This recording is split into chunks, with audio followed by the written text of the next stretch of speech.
নমস্কার বন্ধুরা, আমার নতুন ব্লগে আপনাদের সবাইকে স্বাগত জানাই। আশা করছি ভালো আছেন সবাই, যে যেখানে আছেন। সকালবেলা উঠে লঙ্কার ঝাল দেখিয়ে আপনাদেরকে ব্লগ শুরু করলাম। যদিও ব্লগ দেখবেন আপনারা বিকেলবেলায়, সেই জন্যই হয়তো এই ক্লিপিংটাকে এই সময়টায় দেওয়ার সাহস করলাম। যাই হোক, এখন আপাতত আমার বারান্দা বাগানে ডাল লেখা চিনি ফলেছে। পাহাড়ে যে পরিমাণ ঝাল হয়, এই লঙ্কাগুলো সমতলে তেমন ঝাল হয় না, কিন্তু তবুও সাধারণ লঙ্কার থেকে আমাদের এই লঙ্কাগুলো একটু বেশি ঝাল। আর এমনিতেই বারান্দা বাগানে শীত, বসন্ত, গ্রীষ্মের সমাহার তো অনেক দিন থেকেই রয়েছে, কিন্তু আজকে যেন মনে হচ্ছে এই ডাল খাসানিটাই সব থেকে বেশি সুন্দর আমার কাছে। না পাকলে এগুলো তুলবো না, সেটা আমার এক রকমের পণ ছিল। সেজন্য যেগুলো পেকে গেছে সেগুলো তুলি। এরপর যেটা হবে যে 2-3 দিন আমাদের এটা দিয়েই রান্না হবে। ইনফ্যাক্ট ছাদেও তো হয়েছে, সেই সমস্তগুলোই আমরা লঙ্কাটা কিনছি না কয়েকদিন, কিন্তু কারণ উপরে নিচে মিলিয়ে আমাদের এই ডাল খাসানি প্রচুর হয়েছে। আর এমনিতেই একটু আগেই বললাম যে এই লঙ্কাগুলো অন্তত আমাদের বাড়িতে নর্মাল যে লঙ্কাগুলো আমরা কিনি তার থেকে একটু বেশি ঝাল। তো আমার এখানে কিন্তু অনেকগুলোই হয়েছে। এই জায়গাটা আমার ঝাঁকড়া হয়ে গেছে যে আমি ঠিকঠাক বুঝতেও পারছি না, যে ওই নির্দিষ্ট একটা অ্যাঙ্গেলে বুঝতে পারছি না যে সবটুকু লাল তুলে নিতে পারলাম কি না। তবে ভাববেন না যে আমরা এমনি সাধারণ লঙ্কা কিনি না, তা কিন্তু নিয়মিতই কেনা হয়। কিন্তু এই হালে এই সপ্তাহ খানিক কি ততদিনও নয় হয়তো বা আমরা কিছুদিন কিনছি না, কারণ এই লঙ্কাগুলো বহু ক্ষেত্রে লাল হয়ে গেছে আর এটা দিয়ে আমাদের হয়ে যাচ্ছে। এবারে আমার মনে হচ্ছে যে কটা লম্বা লঙ্কা বা কালো লঙ্কা লাগালে হতো, তাতে আর যাই হোক বন্ধুরা, যদি লঙ্কাটাই নয় এই শহরাঞ্চলের এই বাড়িতে নয় আমরা না কিনে একটুখানি শ্লাঘা অনুভব করব যে আমাদের বাড়িতে এত লঙ্কা হয়েছে যে আমাদের লঙ্কা কিনে খেতে হচ্ছে না। এই কথাগুলোর না একটা আলাদা রকমের ঘ্যাম আছে, কিন্তু জানেন আমার কাছে না শো অফ মানে এটাই কিন্তু। হ্যাঁ, শাড়ি গয়না আমার কাছে শো অফ করবার ব্যাপার নয়, আমার কাছে হচ্ছে হ্যাঁ মানে আমি ঘোষণা করছি যে আমার শহরের মধ্যে বাড়ি, তাতে আমার এইটুকু মাটি, তার মধ্যে আমরা এমন কিছু লাগাচ্ছি যাতে করে আমাদের সেটা কিনে খেতে হচ্ছে না। লেবুটা কিনে খেতে হচ্ছে না, যদি লঙ্কাটা না কিনে খেতে হয়, যদি ঝিঙে হয় 2টি ঝিঙে না হয় এক সিজনে নাই কিনে খেলাম, শশা, তারপর বরবটি। পুঁটিমারি বাড়িতে যেমন আমাদের অনেক মাটি ছিল, কিন্তু এই শহরের বাড়িতেও কিন্তু আমার বাবা বরবটি একবার চাষ করেছিলেন ছাদেতে। সেই সিজনে না বরবটি কিনে খেতে হয়নি। সে কি ঘ্যাম, ওরে বাপ রে বাপ! এক আলাদা আনন্দ। যাদের এই একটু গাছপালার নেশা আছে তারা সেটা বুঝবেন। তো দেখুন দেখি কাঁচা কটা উঠে গেল। হ্যাঁ, আমি এক জায়গায় চলে গেছিলাম, চলে যেতে গিয়ে ঘাড় ঘুরিয়ে যখন দেখলাম, তখন দেখি ওই অ্যাঙ্গেলটা বদলে নেওয়ার পরে দেখছি আরও কটা লঙ্কা পেকে রয়েছে। তারপর সেগুলো গিয়ে তুলে নেওয়ার পর আবার একটুখানি অ্যাঙ্গেল বদলে বদলে দেখছি যে আর একটা দেখতে পাওয়া যায় কিনা। তো একটু টানতে গেলাম, কটা কাঁচাও বেরিয়ে গেল। দিয়ে এবার সেটা আমাদের অলকা দিয়ে এগুলো দিয়ে আজকে রান্না করবে। আর যাই হোক, এগুলো না আগেরগুলো আছে সেটা দিয়ে, এগুলো হয়তো পরের দিন ব্যবহার করবে। তোমার এই ইংরেজি শেখানোর ঠেলাতে মামুনি এবার পালিয়ে যাবে, সত্যি কথা। হ্যাঁ, উঠছি। আমি আজকে একটু অসুস্থ, আমার বর আমাকে সেবা করছে, সেটাও ব্লগ করছি। নাহলে আপনারা বুঝবেন কি করে যে আমার বর কত সেবা করায় না, তাই না বলো? তাই তো। খেয়ে নাও, জলটি পান করে নাও। খিস্তি করতে পারছি না তো। কি কি কি কি কি কি গ্লাসের গায়ে নোংরা লেগে রয়েছে। নোংরা? ছি ছি দাদা, কোথায় নোংরা? আমি এখনই এর থেকে সেলফ থেকে বের করলাম। নোংরা কি করে লাগবে? জলে কিছু একটা ছিল, পিঁপড়ে টিপড়ে। কিছু না, মনে পিঁপড়ে খেলে তোমার ঘুরে তা বেড়ানো। সকালবেলা আমাকে কেন ফেরত দিলে সে জল? পিঁপড়ে খেলে তোমার ঘুরে বেড়ানোর সুযোগ বাড়ে। যারা পিঁপড়ে খায় তারা ঘুরে বেড়ায়। পুরো জলটা খাও, নষ্ট করো না। খাও খাও খাও।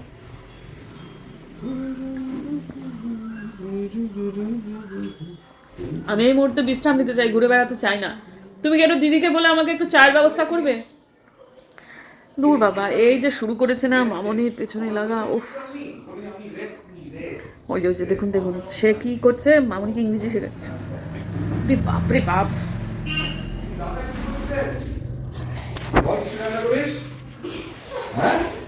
গ্যাস গ্যাস বাংলা না ইংরেজি?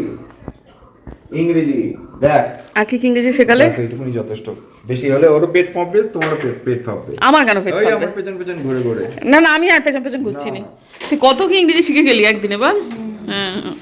ওটা কি রে? কি থেকে কি বের করছিস বল? তুমি কফির বাংলা তর্জমা করে দাও। আমি একদিন ব্লগে বলেছিলাম এর মধ্যে মরেছে যে না, মরেছে বললে হবে না। তুমি যখন এত পণ্ডিত, হ্যাঁ। এত পণ্ডিত, এত বিয়ে, আমি কফি দেখেছি। কফির কোনো এরকমও তো হতে পারে যে আমি যেমন এক পেয়ালা চা পান করলাম, চায়ের ইংরেজি হচ্ছে টি। হ্যাঁ, তো আমি এক পেয়ালা চা খেতে পারি, তেমন এক পেয়ালা কফি কেন খাবো? বাংলা একটা কিছু কফি, তুমি একটা নতুন দেখো শব্দ তো তুমি জানো, বিলক্ষণ বাংলা সাহিত্য বা ইংরেজি সাহিত্য প্রবাহমান। হ্যাঁ, নতুন নতুন ভাষা তৈরি হয়, নতুন নতুন শব্দ তৈরি হয়। চলো ওখানে সমস্যা। না, পানা পুকুরে বলো তো, পানা পুকুরে কই মাছ ভুক ভুক করে ঘাই দিচ্ছে, হ্যাঁ সেটা ইংরেজি করো, এটা তোমাকে আমি হোমওয়ার্ক দিলাম। না না, ওরকম তুমি কফিটা বানাতে পারবে না, পানা পুকুরে ভুক ভুক করে কি একটা, শোনো শোনো, ওরকম কই মাছ ভুক ভুক করে ঘাই মারছে। পানা পুকুরে কই মাছ ভুক ভুক, বলতো তুই না তুমি আমাকে বলো, কফি না, তুমি যে ওর পেছনে এতক্ষণ লাগলে, হ্যাঁ তুমি এতক্ষণ ধরে আমাকে ইয়ে করছো, আমার প্রেশার বেড়ে যাচ্ছে। তোমার প্রেশার বেড়ে যাচ্ছে না, শয়তান, আমাকে প্রেশার নিয়ে তুমি ইয়ে করছো। বেশ ঠিক আছে, টাটা। না না টাটা না, তুমি কফির বাংলা তর্জমা বার করে দাও। আমি কফি বের করবো, একটু আমাকে সময় দাও। একটা একটা একটা নতুন শব্দ তৈরি করো না বোধিসত্ত্ব খানের নামে। করে বের করবো। আমিও চেষ্টা করছি তোমার থেকে বিলক্ষণ। না না না না, পানা পুকুরে কই মাছ ঘেই ঘেউ করে কি, ঘেউ ঘেউ করে কই মাছ না, কি ভুক ভাগ করে ঘাই মারছে, বুক বাক করে গাই মারছে। ইয়ার কি নয়, সিরিয়াসলি নতুন একটা শব্দ তৈরি হওয়া যেতেই পারে। বাপরে বাপ, মামনির সাথে যে শুরু করেছিল না, আমার শরীরটা খারাপ আজকে। জানলা টানলাগুলো খুলে দিতে হবে, ভালো লাগছে না। একটা অন্ধকার ঘরে থাকলে আরো বেশি অসুস্থ লাগে। এই জায়গাটাতে না দুটো পর্দা দেওয়া যাবে না, তিনটে তিনটে করেই দিতে হবে। একটু বিশ্রাম নিয়ে নি, মাথাটা ঘুরছে। তোর আপনাদের কাছ থেকে শিখে নিয়েছো একসাথে নিয়ে মাখে না, অনেক এটা তোমরা আগে থেকেই করতে। আমি একসাথেই করি। ও আগাগোড়াই তাই করো? ও তার মানে আলপনা দি তোমার থেকে শিখেছে, তুমি আলপনা দি থেকে শেখোনি। না না ঠিক আছে, করে দাও। আমার মেয়ে আজকে খাবে ভাত নয় আলুর ভরটা। কিন্তু বেশি নরম হয়ে গেলে কি করে বেলো বলো তো, আমি কিছুতেই ওটা বেলতে পারি না। আটা দিয়ে দে, না না ঘি দিয়ে দিয়ে করো, ঘি দিয়ে করো, ঘি দিয়ে করো, সাদা তেলটা ছেড়ে দাও। আচ্ছা, শিলিগুড়ির অবস্থা এখন এটাই, কাছে বুঝতেই পারছেন, ঠান্ডা গরমে শরীর খারাপ হবেই। গণেশ দা আসছে না, বড্ড গড়িমসি করছে, সেই জন্য আমি অর্ডারটাও দিতে পারিনি। তাই আপাতত গোপালকে আমি তুলে দিয়েছি। আমার মনে হচ্ছে আমাকে এই ঠাকুরের সিংহাসনটা কিনতে হবে রেডিমেড, কারণ গণেশ দার আসার ব্যাপারে একেবারেই আগ্রহ নেই। প্রত্যেক দিনই বলছে যে কালকে সকালে যাব, কিন্তু কোথায়, সে তো আর আসছে না। দিন কেটে যাচ্ছে একটা একটা করে, ভালো লাগছে না আমার এরকমভাবে ঠাকুরকে এই একটা বইয়ের র্যাকের মধ্যে রাখতে। আপাতত গোপালকে তুলে দিলাম। আর আজকে মঙ্গলবার, যদিও ব্লগটা দেখবেন আপনারা শুক্রবার, কিন্তু তবুও যাই হোক মঙ্গলবার দিন আজকে একটুখানি হনুমানজির কাছে যাব। আর আমি না একটু খেপেছি আমার বরের ওপর, আর আমার বর আমাকে তোয়াজ করছে কি বলে শুনুন।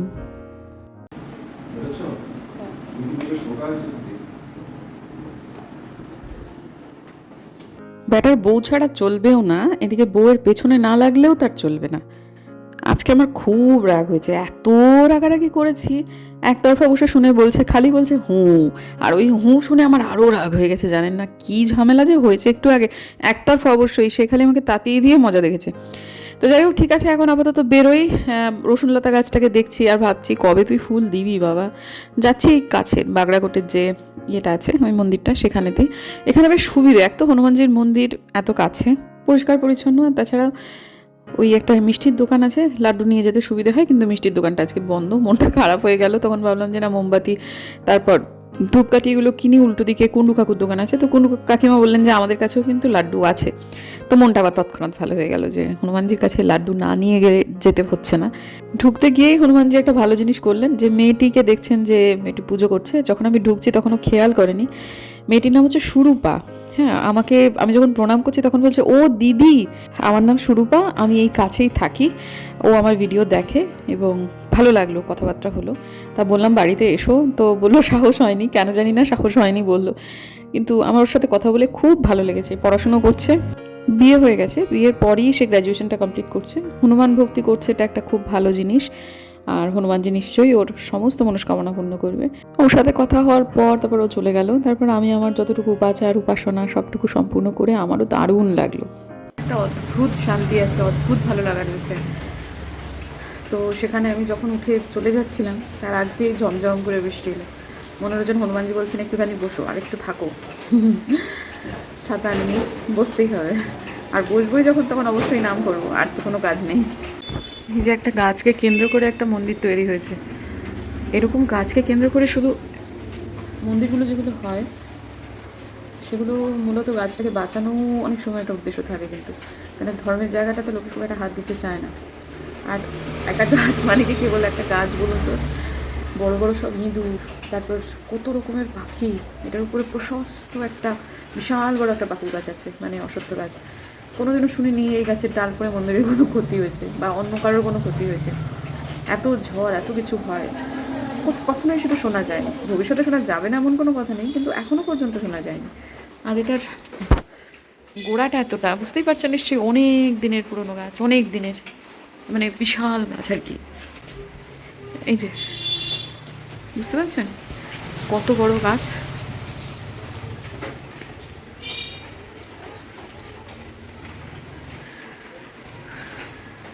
বলেছি এটা বট গাছ, পাকুড় গাছ না। আমি একদিন পাকুড় গাছ জানতাম, ওপরটা অতটা খেয়াল করিনি। এটা বট গাছ, হ্যাঁ এটা বট গাছেরই পাতা।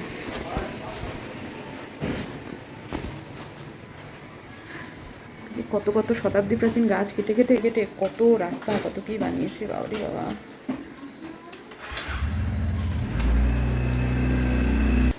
চলে যাওয়া যাবে, বৃষ্টিটা ধরে গেল, খুব বেশিক্ষণ হলো না, কিন্তু ঠিক আছে চলে যাওয়া যাবে। চলুন একটু মিষ্টি নিয়ে যাই বাবার জন্য, খুব ভালোবাসেন মিষ্টি খেতে। চলে এসছি, একদম 1 মিনিটের রাস্তা তো, তবে বৃষ্টি বন্ধ হয়নি, কমেছিল। চলে এসছি। ভাই এই ব্লিঙ্কিটটা হয়েছে কি সুবিধা হয়েছে। আর আমরা এখন এত তাড়াতাড়ি খেয়ে সব শুয়ে পড়ার ব্যাপার চলে এসছে না। আর যাদের কাছে এখন সন্ধে, আর আমাদের কাছে এখন নিশুত রাত। আমার বর কালকে কলেজ যাবে, সে তো শুয়েই পড়েছে। আর তখন মনে হলো আমার কয়েকটা জিনিস কালকের জন্য ভাগবেই। হ্যাঁ এখন আর বেরোতে ইচ্ছা হচ্ছে না, তাই নিয়ে ব্লিঙ্কিট করে নিলাম। আমার শ্বশুর মশাই ঘুমিয়ে কাদা, দেখে মনে হচ্ছে না এত রাত হয়ে গেছে।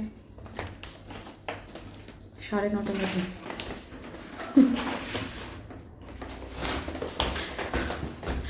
কাটায় কাটায় 9:30 বাজে, দেখে মনে হচ্ছে কত রাত হয়ে গেছে আমাদের কাছে। বাপরে বাপ বৃষ্টি, উরে বাপরে, একদম ছাঁটের বৃষ্টি। দারুণ বৃষ্টি হচ্ছে, বুঝতে পারছেন নিশ্চয়ই। খুব বেশিক্ষণ যদি এরম বৃষ্টি চলে না, তাহলে ওই নর্দমার রাস্তা সই সই হয়ে যাবে। না ছাঁট লাগছে, ভেতরে যাই। একটা মানুষ তো আর ভগবান হয় না, সে মানুষ মানুষই থাকে, কিন্তু ওই ভগবানত্বের পথে ওঠার জন্য না মানুষকে যদি কিছু কিছু কাজ, ধরুন ভালো কিছু অভ্যেস, আমি যদি হিসেব করে ধরি, একটা মানুষের জীবনে যদি কেউ 20টা অভ্যেসকে নিজের নিয়মানুবর্তিতার মধ্যে নিয়ে আসতে পারে, তাহলেই না মানুষের জীবনটা অনেকাংশে বদলে যায়, ভালো হয়ে যায়, উন্নত হয়ে যায়। সে যে অবস্থানেই একটা মানুষ থাকুক না কেন, তার মধ্যে খুব ছোট ছোট কাজও হতে পারে, সেগুলোর জন্য আর কোনো মোটিভেশন দরকার হবে না এটা করবার জন্য। আমার এই প্রত্যেক রাত্রেবেলায় আমি সমস্ত কিছু মেজে রাখবো, আমি রান্নাঘর ক্লিন করে রাখবই, এটি আপাত ঘরকন্যার একটা অতি সামান্য অভ্যাস, যে আমি সিঙ্কটাকে এঁঠো রাখবো না। কিন্তু জানেন তো, এই ছোটো ছোটো ছোটো ছোটো কিছু অভ্যেসই কিন্তু মানুষের জীবনে বিশাল বিশাল সব পরিবর্তন আনতে পারে। সব সামগ্রিকভাবে কি জুড়ে ফেললে মানুষের জীবন অনেক উন্নত হয়। আমি এরকম কিছু চেষ্টা করছি বটে, আপনাদের সাথে একটুখানি শেয়ার করলাম আমারটা। আপনারাও কমেন্টের মাধ্যমে একটুখানি শেয়ার করবেন। আমি জানি উল্টো দিকের আমার যে বন্ধুরা আছেন তারা প্রত্যেকেই অনন্য তথা অনন্যা। আপনারাও এরকম নিজেদের জীবনে এরকম কিছু ডেফিনেটলি করেছেন ভালো কাজ, যেগুলোকে আপনারা ডিসিপ্লিন বানিয়ে ফেলেছেন, সেগুলো মোটিভেশনের আওতায় আর নেই। এই ধরনের কমেন্টগুলো পড়লে আমি সমৃদ্ধ হব। প্লিজ আমাকে একটু সমৃদ্ধ করুন, কমেন্টের মাধ্যমে জানান। আমি একবারে রাত্রে শোয়ার আগে জামা ছাড়বো, কারণ নাইটিটা একবারে তখন পরবো, ভাল লাগে না আর কি, মানে বারবার করে। এখন যদি এসে আবার যেটা পরবো রাত্রে শোয়ার আগে, সবার সেটা ছাড়তেই হবে। এত বৃষ্টি বাদলা হচ্ছে না, জামা কাপড় ঠিকঠাক শুক হচ্ছে না, এত ঘন ঘন পোশাক বদলালে, আর একটা পোশাক অঙ্গে আমার চড়ালে সেটাকে আমার না ধুলে কোনোভাবেই চলবে না, যার ফলে তোমাকে ধুতেই হবে। সুতরাং ধুতেই যখন হবে একবারই পরবো। তো আমি জানি আজকে যদিও ব্লগটা কয়েকদিন পরে যাবে, আমি কালকে দিনটা ব্লগ দেবো না, একদম সম্পূর্ণভাবে বিরত থাকছি ব্লগ থেকে। তো এই ব্লগটা যেতে হয়তো কয়েকদিন দেরি হবে, কিন্তু যেদিন বসে বসে ব্লগটা করছি সেটা তো 28 তারিখ। ফিল করছি কতজন আছেন উল্টো দিক থেকে আমার দর্শক বন্ধুরা, তাদের মধ্যে কারো কারো হাজব্যান্ড বা তারা নিজেরাও হয়তো বা ডিউটি করতে যাচ্ছেন। যতই মানে প্রশাসন সজাগ থাকুক না কেন, কমিশন আশ্বাস দিক না কেন, যতক্ষণ পর্যন্ত কাজটা সম্পূর্ণভাবে সমাধান না করে বাড়ি আসা যাচ্ছে, ততক্ষণ কোনোভাবেই স্বস্তি হবে না, এটা খুব স্বাভাবিক। মানে বাড়ির লোক যতক্ষণ না পর্যন্ত ঘরের লোক ঘরে আসছে, বুক ঢিপ ঢিপ করবেই। নিজে যদি বরং বলা যায় যে ওই পরিস্থিতিতে পড়া যায়, তাহলে হয়তো আমার যেন মনে হয় টেনশনটা একটু কম। কারণ ওই পরিস্থিতিতে পড়ে মানে আসলে আমরা তো দূর থেকে দেখতে পাচ্ছি না যে কী অবস্থা, সেজন্য সারাক্ষণ এই টিভিতে চোখ কী হচ্ছে। আমি শুধু এইটাই ভাবি যে যে সমস্ত মানুষরা দেখেন তাদের প্রিয়জন এমন একটা বুথে ডিউটি করছেন যে বুথে খুব প্রবলেম হচ্ছে, তখন তাদের কি হয়। কোনো দিন যেন আমার সেই অভিজ্ঞতা না হয়, কোনো দিন যেন সেটা না হয়। তাও তো বলুন, দেখুন এখন আমাদের হাতে হাতে ফোন, আমরা অন্তত চট করে ফোন করে জেনে নিতে পারি যে কী অবস্থা কোথায়। আমার বাবা তখন, যখন আমার বাবা মায়ের সময় ছিল তখন মেয়েদের অত ডিউটি দেওয়া হতো না। আমার বাবার প্রত্যেকবার যে ইলেকশনই হোক না কেন আমার বাবার ডিউটি পড়তো। এত তখন মার কী অবস্থা, না ফোন কোথায় পড়লো সেটাও ঠিকঠাক জানা যেত না। সে যেখানে গিয়ে হয়তো পড়বে সেখানে কাউকে একটা দিয়ে বাবা খবর দেবে যে বাড়িতে কাকিমাকে বা ম্যাডামকে বলে দিস যে আমার এইখানে পড়েছে। সেরকমভাবে সে অনেক সময় হতো যে এরকম জায়গা যেটা হয়তো মা জানি না, লোকেশনটা কোথায় মা বুঝতেই পারছে না। কে ওকে জিজ্ঞেস করছে, এক একজন এক একটা বলছে। কেউ বলছে আদাবাড়ির ঘাটের ওই দিকে, কেউ বলছে না না এটা পক্ষীঘাটার দিকে, কেউ বলছে না না এটা এদিকে। মানে সে এক দিন ছিল বটে। আমার মায়ের সে কি চিন্তা যতক্ষণ না পর্যন্ত বাবাকে সেই জমা করে দিয়ে। আর চিরকালই তো প্রেজাইডিং অফিসারও তো আরও বেশি দায়িত্ব। আর বাবাদের সময় ভোট এত শান্তিপূর্ণ ছিল না, তখন আরও মানে অন্য রকমের সমস্যা হতো আর কি। তো যাই হোক, কমিউনিকেশনের সমস্যা যেটা ছিল সেটা তো ছিলই। আর তখনকার নদীগুলোতে ছিল না ব্রিজ, বেশিরভাগ সময় আমি জানি না কেন বাবার নদী পেরিয়ে অন্যদিকে পড়তো। দূর থেকে রাত্রেবেলায় মা জেগে বসে আছে, হ্যাঁ তুমি ঘুমিয়ে নাও, তোমরা ঘুমিয়ে পড়ো করে ঘুম পাড়িয়ে দিয়ে। তাও তো বাবার টেনশনটা আমাদেরও ছিল। তখন তো তাও একটু বড় হয়েছে, ছোটোকালে তো তাও বুঝতাম না। যখন বড় হয়েছে তখন চমকে চমকে মা বাবা কি এসেছে, না আসেনি, করে কান্না শুরু করতাম। আমার তো ছোটোই আর কি, হ্যাঁ দিদি বুঝতে ছিল। কত আর বড় ছিল, 2.5 বছর, তাও তো পুরোপুরি না, 2 বছর 5 মাসের বড় আমার দিদি আমার থেকে। তো যাই হোক, তারপর সে আমি দিদি দুজন মিলে সুর করে কাঁদছি, হ্যাঁ মা আবার আমাদের চুপ করাচ্ছে। তারপর মনে আছে বাবা না একটা আওয়াজ দিতে দিতে আসতো, এরকম একটা বাবার গলা খাঁকড়ানি একটা অভ্যাস ছিল, মুদ্রা দোষ ছিল। রাতের বেলা যখন নিঝুম হয়ে যেত দূর থেকে আমরা এই আওয়াজটা শুনতে পেতাম। মা বলতো যে তোমার বাবা আসছে, ওই যে তোমার বাবা আসছে, হ্যাঁ। তারপর বাবা বাবা করে চিৎকার করতাম, হয়তো বাবা তখন বেশ অনেক দূরে। তখন বাবা হ্যাঁ মা এই যে আমি আসছি, সে কি আনন্দ আমাদের, যে এই যাত্রায় আমার বাবা ভোট সমাধা করে ফিরেছে। দিনগুলো পেরিয়ে যায় সত্যি কথা, তাও কি ভাগ্যিস সেই সময়টাতে আমাদের তো আত্মীয় স্বজন দিনাটায় কেউ ছিল না। যদি মায়ের ডিউটিটা পড়তো বাবা মার একসাথে, তাহলে আমরা যে কী করে থাকতাম কি জানি, হয়তো বা থাকতাম কোনো না কোনো পরিস্থিতি। তাহলে বাবা মায়ের কী টেনশনটা হতো, তাই না? আমরা হয়তো থেকে যেতাম, কিন্তু মা বাবার কী অবস্থা হতো। এই যে এখন হাতে হাতে ফোন, তাও রাত বিরেতে সারা রাত ধরে প্রায় হনুমান চালিসা পড়া চললো আমার। আজকে নিশ্চয়ই অনেকের বাড়িতেই এরকম একটা অবস্থা চলবে, ফিল হয় এসবগুলো। ঠিক আছে, সবই ভালো হবে আশা করছি। এবারে কমিশন খুব খুব সচেতন। আর এই তো এসে বললো যে এত সুন্দর ভোট এর আগে হয়নি। লোকেশন প্রত্যেকবারই খুব ভালো ভালো পড়ে, কিন্তু এত স্মুথ কোনোবার হয়নি। তো ঠিক আছে, সবই আশা করছি ভালো হবে, সবাই ভালো থাকুক, কোনো হানাহানি যেন এক ফোঁটাও না হয়, কোনো মায়ের কোল যেন খালি না হয়। আর কি বলবো, চলুন বন্ধুরা আজকের দিনের জন্য বিদায় নিই। দেখা হচ্ছে কালকের নতুন ব্লগে। প্রচণ্ড ঘুম পেয়েছে। দেখা হচ্ছে কালকে একটা নতুন ব্লগে। যদি আমার ভিডিও ভালো লাগে সাবস্ক্রাইব করবেন, পাশে নোটিফিকেশন বেলটা অন করবেন, যাতে ভিডিও দিলেই নোটিফিকেশন চলে যায় আপনাদের কাছে। দেখা হচ্ছে আগামীকাল, ততক্ষণের জন্য।